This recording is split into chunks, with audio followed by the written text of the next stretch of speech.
Find this annoying, but sorry. If you can just do that on your mic. And again. Now I'll do mine. Now speak. Speak. I'm speaking. Talking. 1, 2, 3. If we both talk at once, what happens then? I don't know. What's going to happen? We'll see. Okay. Hello guys, welcome back to Frag Chat with me, Smelly, and her. Smelly! So it's been a while since we've done one of these, and today we're going to talk about our favourite Gourmand fragrances. Yes!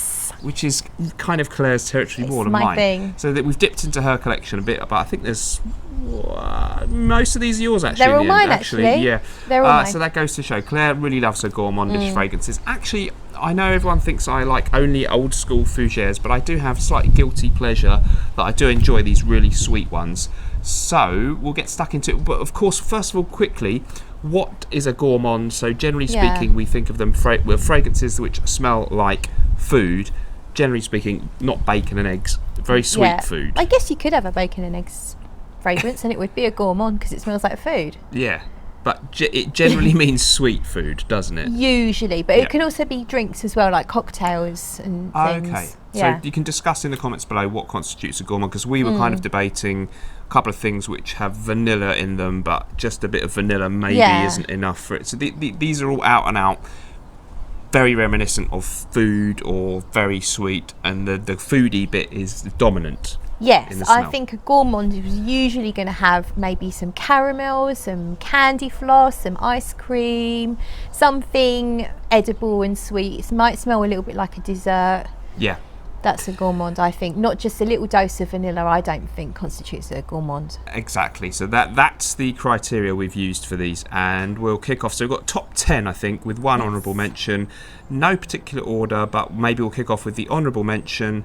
Go for it, Claire. Right. So the honourable mention is called The Comforter from Lush, and this, I think, started out in Lush as a different product. I can't remember if it was a bath bomb. Right. And it's just a really black curranty scent, like full on. There's a little bit of bergamot in there as well.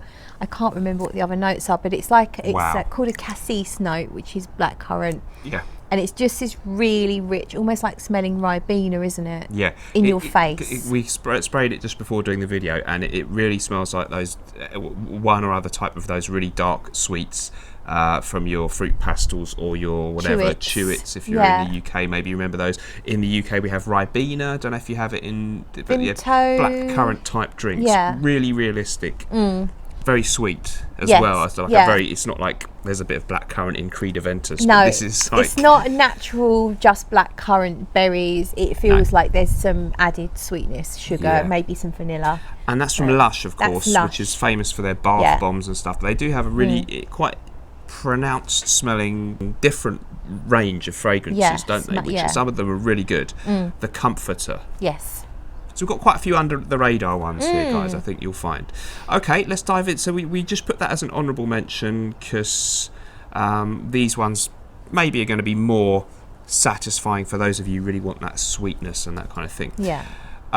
Next up then, can I go first? You go next. Okay, let's dive in with one that is from Claire's collection, which I've borrowed, and I really, really enjoy this one. This is from Kai's Perfumes, and it's called Delizia de Marshmallow. So no prizes for guessing what this smells like. Claire? It smells like marshmallow. It really smells like toasted marshmallows over the fire. And I guess a note listing. I don't know if I would if I agree with that, because that would suggest it's a bit smoky. Okay, sorry. I think it smells like raw marshmallow and even captures the outside of the marshmallow. You know that soft powdery outside of the marshmallow? I feel like it's in there, almost like a powdery, maybe a slightly rose scented marshmallow. I don't think rose is listed, but a pink marshmallow. Maybe there's Do you know white what I mean? and pink ones mixed in this packet. Yes. And lots of vanilla in there, really gorgeous vanilla in the dry down. Very, very nice vanilla note, and I guess there's not that much else to say, but I guess marshmallows have a certain distinctive something that isn't quite just vanilla or whatever, don't they? I don't know why. And it captures it really, really well. Yeah. Lasts nicely on your skin, not obnoxiously loud, is it? And they come in these funny little 15ml packets. It's KYSE perfumes. Kais. Yeah. And a really interesting and different brand. They do a lot of gourmands, don't they? Yeah, lots and lots of gourmands. I think she uses quite a lot of naturals as well. And they're affordable. So that was $23 for the 15 mils. Right. Really great to take on holiday. And I like layering with that one. So I could wear, say, Pomelo Paradis. Oh, wow, yeah. Which is nice and fresh. But a couple of sprays of that just to give me the gourmand element that I like. Yeah, that would work really well. We would call all of these unisex, by the way, but of course, very manly men may have issues with these very sweet smells. Actually, I think manly men would have the confidence to wear anything they want. But a man who's slightly insecure and feels worried about what his friends think will probably be afraid to wear some of these sweeter fragrances. Sorry if I'm alienating your audience. It felt like it was directed at someone here. Yeah, that's probably a good way of putting it. Yeah, absolutely. Okay, next up, Claire. Let's go for Zoologist B. Zoologist B. This has been widely acclaimed, hasn't it? Yes. When it was released, it was last year, wasn't it? I think it was 2019. Yeah. Yes. Yeah. When it was released last year, it got a lot of love, a lot of really good reviews, write-ups, and when I tried it, I just love it. To me, it smells like the inside of a crunchy chocolate bar. So a honeycomb type smell to me. No chocolate, but the actual sweet honeycomb, the crunchy, delicious, like golden syrup and honey kind of smell. And then it's got heliotrope in the dry down. You don't get it straight away, but it gives you a hint of an almondy type feel, a little bit musky, and I think there's some vanilla. There's actually no honey. I remember royal jelly accord was in there, which could tie into honey a bit. And it's a bit incensey. And so it doesn't list honey as a note. No, honey's not listed. But the overall smell reminds one of smells honey. A bit honey-ish. Sorry, go on, Yeah, it's incensey. I had a colleague at work smell it, and he said it reminded him of joss sticks or incense sticks. So some people will think of it as quite incensey, but to me it's more of the sweet stuff that I smell. Totally agree. I think, the way if you buy perhaps a really good high-quality natural honey or something, it's actually quite spicy and floral and probably all the different flowers that the bees eat or whatever. It comes out the bees' bum or whatever. It's got quite a lot going on, honey, hasn't it? It's not just sweet, and some people even say this is not really a gourmand. I think Viktor himself says he doesn't see it as a gourmand, but my perception is it is. That's my perception. I'm not saying anyone's right or wrong, but to me, because it's quite sweet and it reminds me of foods, then for my nose it's a gourmand. I agree, and Viktor Wong, by the way, the main man behind the brand Zoologist. So really, really good, complex extract de parfum fragrance. Really long lasting as well. Yeah. And it changes nicely. Really changes nicely on your skin. So that's definitely one of the more grown-up, complex ones. Yes, in the list. that is not an easy. Not everyone's going to love that.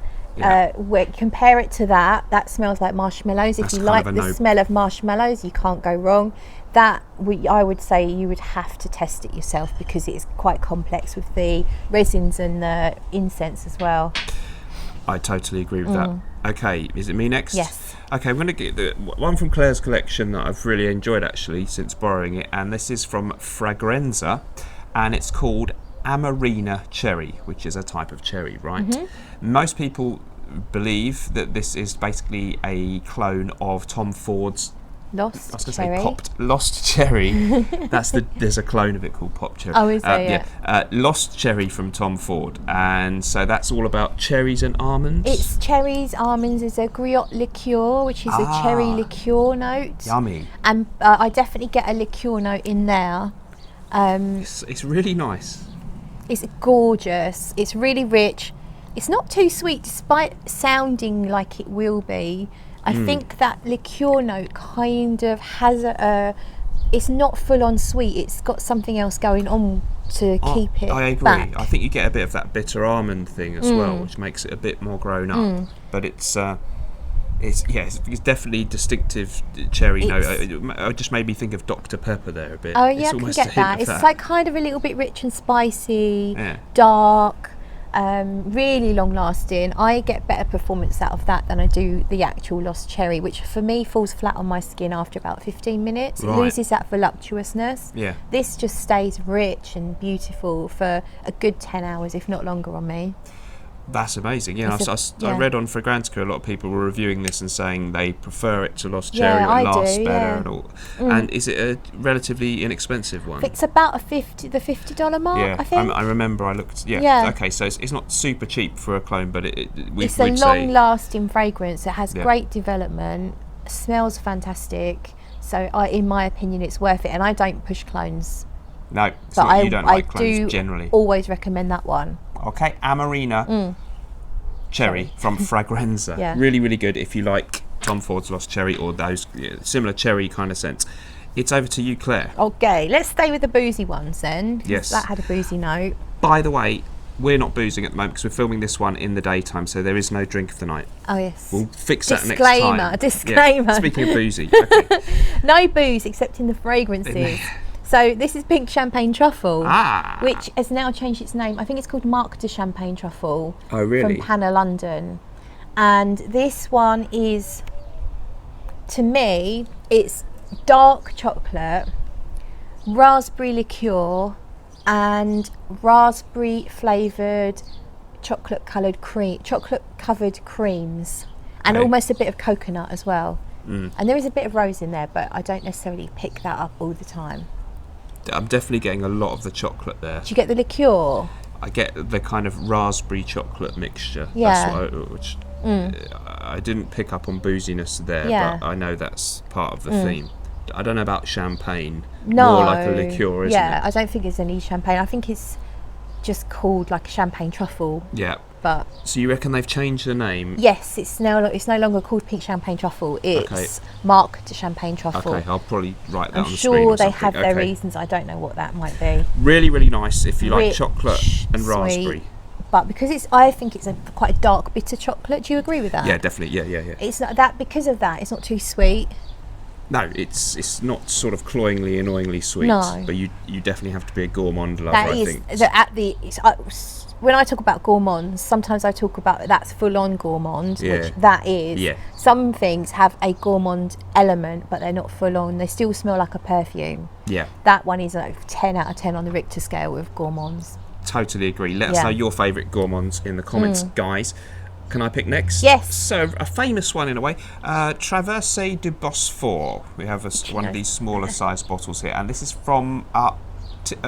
L'Artisan Parfumeur. L'Artisan Parfumeur, thank you.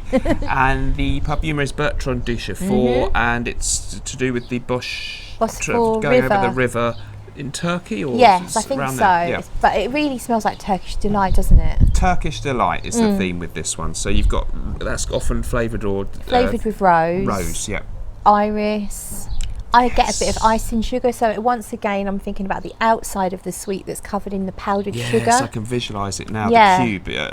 Really good Turkish delight. Yeah. Pink with that icing sugar around it. I think that's a really good, if you just say rose, icing sugar, but a bit of iris or something. Yeah, a little bit of powder. That's a great description. But not too sweet. No. I think now that you've said iris, I do pick up on that, and that gives it a little bit more than pure out and out gourmandishness. No, it's kind of and it's like powdery. So yeah, it feels like a perfume, not like you're a walking dessert. So the Panna London one is much more walking dessert. That's a perfume, but it's quite edible. Yeah. But it's not as edible as. Absolutely, I really like this actually. This is like of these so far, this is one that I'd really like to have and would wear often. Yeah. And I need to wear it more often. I don't know why I don't. I forget. It's probably because it's small. Yeah, I think that's what it is. You're scared of running out, aren't you? We'll have to buy a big bottle and share it or something. Yeah, that lovely powder and it's a bit almondy as well. Do you pick up on that? Yeah, I see what you mean. Yeah. It's one of the more balanced, complex, as you say, perfumey rather than smelling like the chocolate shop type thing. Yeah. So, my turn? Really good. Okay, your turn. Right, should we go in another full-on gourmand? Why not? Like 10 out of 10 on the Richter scale. 11, I think, actually. Yeah, this one's an 11. It's Leche y Galetas, or Gayetas, I think you would say. You don't pronounce the L's. And this is by Ganache Parfums. Right. It's an extract de parfum, so it's pretty full on. This is insane, this one. This is mental. You sprayed this on me the other day. It is not a perfume, it's just a smell of food. It's a biscuit. I think it's an Italian amaretto biscuit. Yep. The almond biscuit, mate. I don't know if you can find a picture for it. Probably I can run to that. Yeah. You can buy little bags of them, can't you? Sometimes Yep. they're like little round biscuits. Or if you're in an Italian coffee shop, you might get one with your coffee on the side. Yes. Oh. It's exactly those kind of that biscuit that you get in coffee shops. It's almost a little bit spicy. It's lovely. It just makes me want to eat. Yeah, you just want to eat espresso now to go with it, you know? Yeah. Okay, yeah. It literally makes you want to eat biscuits. It's like putting your nose in a big bag of biscuits, but almost like they're condensed and like overly. It's amazing that. I would have a problem wearing that. Yeah. Someone would just, I don't know, they just think you spilled food on yourself or something. Yeah, you smell like a walking biscuit. Yeah. Okay, I don't think there's anything else to say about that. No. Can we contrast now then? Go on. Okay, so one that's a bit more posh and sophisticated, although I kind of like that, is, I'll be careful with this one, and this is Le plus beau jour de ma vie, meaning the most beautiful day of my life. Yes. And it's from Gourmand, and it's supposed to be celebrating someone's wedding day. Yes, it's reminiscent of a French wedding.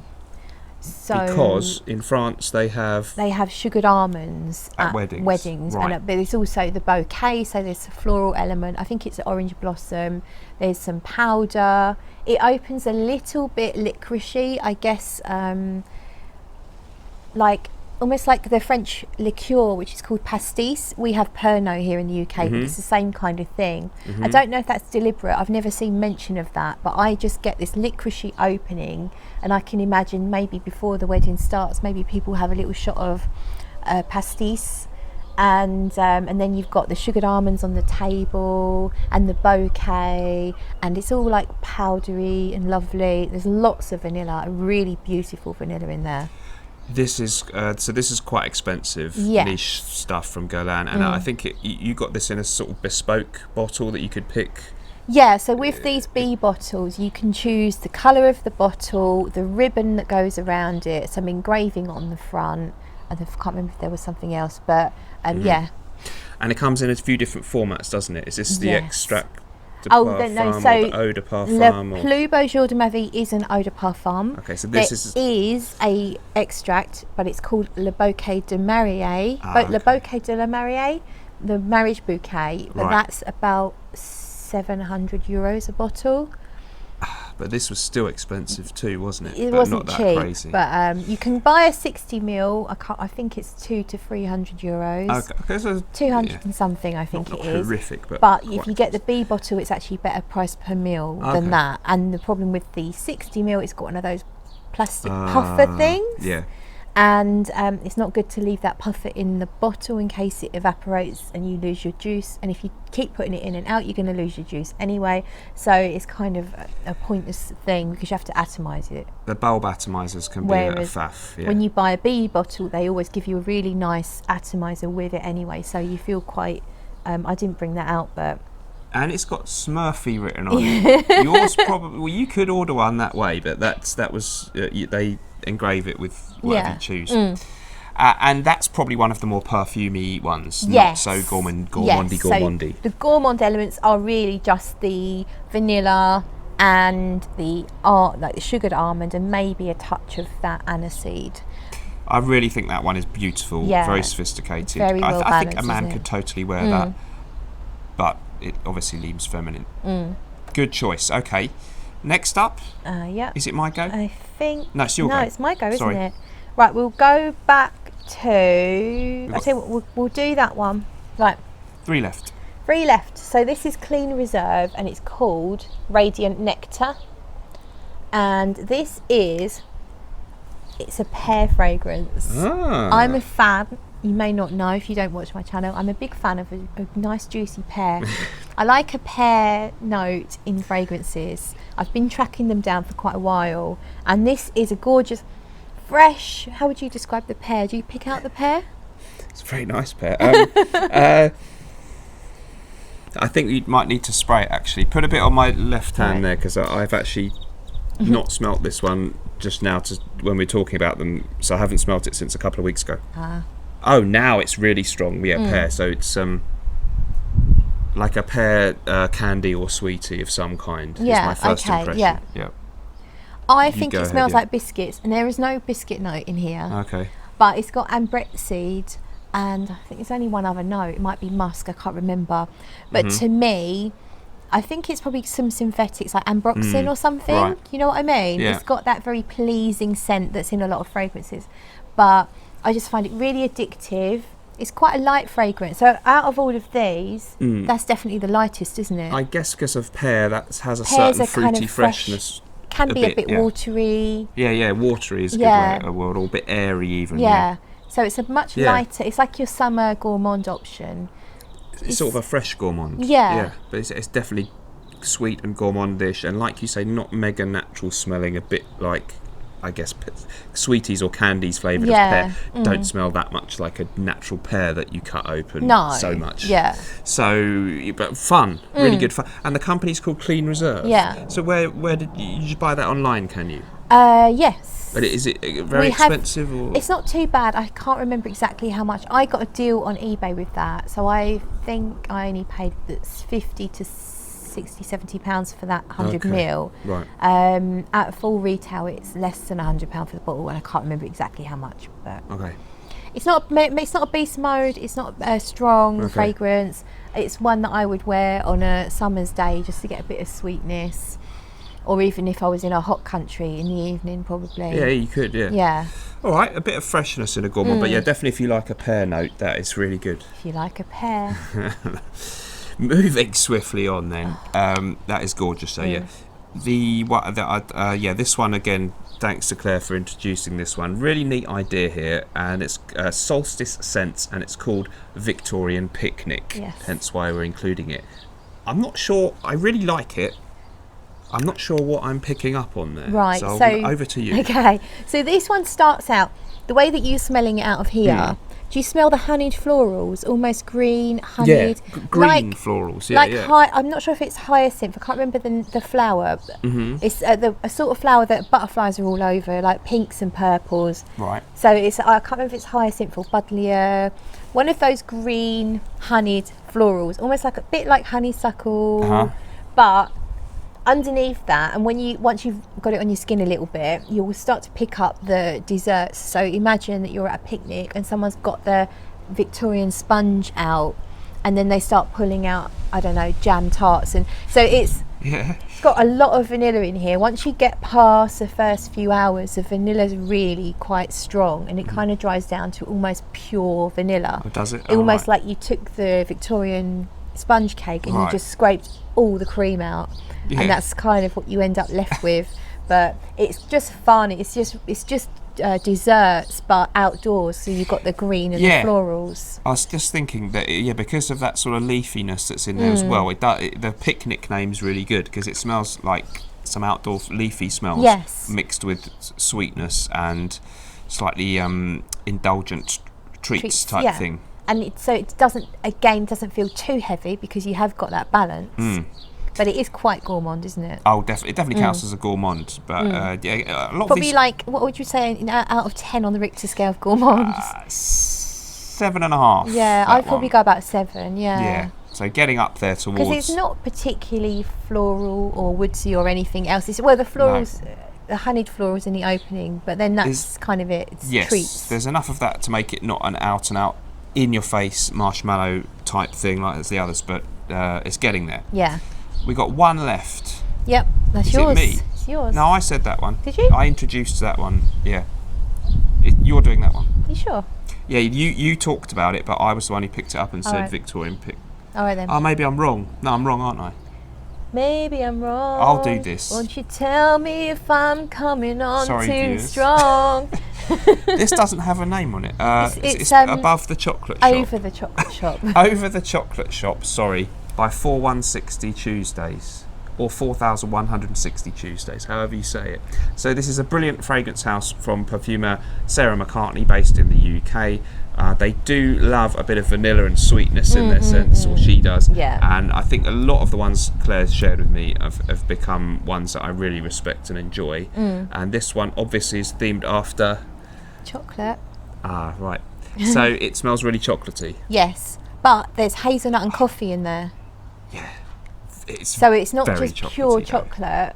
To me, it's always smelt like you go to like a top chocolate atelier. Imagine you go to like Belgium, and they're making things out of molten chocolate, but they've maybe got hazelnut chocolate, and someone's sitting in the corner drinking a cup of coffee. Okay, it's that guy in the white hat that you see on some adverts for chocolate who speaks with a Belgian accent. That's it. They take it very seriously, the chocolate, don't they? Yeah, it's good quality chocolate. It's like artisan chocolate where they source maybe all their ingredients are specially sourced and high percentage of cocoa. There's a whole thing, isn't there? Like 70%, 80%. It smells like good quality chocolate. Yeah. There's vanilla in there, obviously, as well, which you always would have with chocolate. There's cocoa absolute, so like properly comes from cocoa beans. That's why you get that colour. Oh, okay. See so that? It's literally got That's got extract of cocoa bean absolute in it. Yeah. Oh, okay, that's interesting. Because I did a workshop at Sarah McCartney's and I got to play with the cocoa absolute and made my own fragrance, which came out even darker than that. Oh, wicked! No, but so it's actually coming in some way from a that has chocolate real chocolate bean in it, thing that makes chocolate, not just artificial no, representation of the smell. This has got some quite natural ingredients in it as well. And I think it's that's amazing. A 30 ml, and they're kind of okay price for niche, aren't they? They're not they outrageously can vary. expensive. I can't remember. I think they can vary a little bit depending if something's been made with particularly expensive ingredients. I don't remember what this one. I think this is a normal price range. I think if you really love chocolate, that could be a must to try. It's not everyone wants to smell of chocolate. I wouldn't wear that very often, or I wouldn't wear that very comfortably. But if you love chocolate, I can understand that. Yeah, because that is really kind of full on gourmand again. That's the trouble with gourmands, though. I mean, it's only a select few people want to really smell of biscuits or chocolate. But there's a couple in here that are more balanced. If you love how they smell, but you don't feel comfortable going out wearing them, they can be fragrances to go to bed to, or just to hang out and chilling out in front of the fire at home. Spray on your jumper. Cozy kind of sense that you wear for you. If you don't feel like you want to smell like a dessert, but you still love the way they smell, then there's still a room. I think there's room in everyone's wardrobe for gourmands. Yeah, definitely. There's a couple here. I want to get Traverse de Bosphore, and I'd actually consider the Amarina Cherry for my own wearing, and the Delicious de Marshmallow occasionally, maybe. Last word on this, and I want people's opinions in the comments. Is a gourmand fragrance sexy? Because we often think of, if you find someone attractive, it might be similar to wanting to eat them. But do you literally want them to smell of food? I personally do attribute it a little bit to sexiness, because food, you get excited about food, don't you? You get excited about something you desire, a person you fancy. But should the two things be muddled up in this way? I don't know. What do you potentially it could. I think so. Whenever I sort of talked in the past on my channel about sexy fragrances, I generally find quite a lot of them do have a gourmand element. Okay. What about you? What do you think? I mean, obviously it depends which direction you're going in, men or women or whatever. Well, from your own standpoint, I think it could be reasonably attractive for a woman to smell of sweet food. It wouldn't be. Would you consider wearing it though? If you're going out on a date, would you consider wearing a gourmand? No. Interesting. There we go. But maybe that's why I'm not getting anywhere in life. Maybe I've been missing out. You need to wear gourmands when you go out. Okay. Let us know what you think in the comments, because it would be quite a fun conversation to have. Definitely. I think. I think we differ on that. It wouldn't put me off on a woman, but I can't see it being a good move for a man. Would you rather a woman wore like a big loud floral, or I might ultimately find that more sophisticated and appealing than if she just smelled of that biscuity one. But hey, interesting. Discuss in the comments. Okay, I think that's about it. Guys, thank you ever so much for joining us. It's been a real fun subject, something a bit different. We want to hear your thoughts down there, and I guess that's it. Yep. See you next time. Bye. Bye bye.